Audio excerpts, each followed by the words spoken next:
রাজু ছিল গ্রামের সবচেয়ে অলস ছেলে। সারাদিন গাছতলায় শুয়ে থাকাটাই যেন তার প্রধান কাজ। একদিন হঠাৎ সে দেখে গ্রামের রাস্তার পাশে একটা পুরনো কাগজ উড়ছে।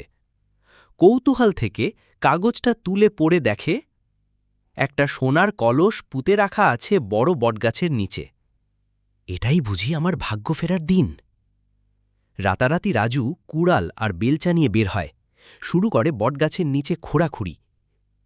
এ রে ভাই, এখন আবার রাজু গুপ্তধনের খোঁজে নেমেছে।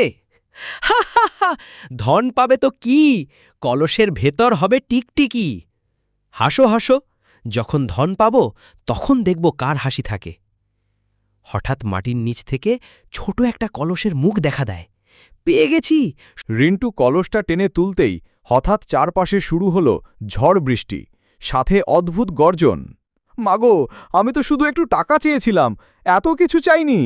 কলসের মুখ খুলতেই এক গাদা ধোঁয়া বের হলো, আর সঙ্গে একটা চিরকুট পড়ে গেল মাটিতে।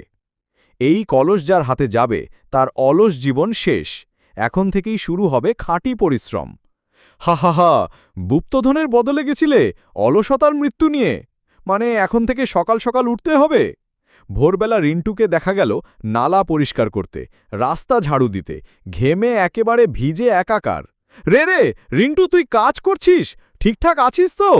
না, দেখ, কলসের ভেতর সত্যিই ম্যাজিক ছিল। রিন্টুর পরিশ্রমের জীবন চলতেই লাগল। সবাই এখন তাকে বলে পরিশ্রমী রিন্টু। গুপ্তধন তো পেলাম, কিন্তু জীবনটাই শেষ করে দিল।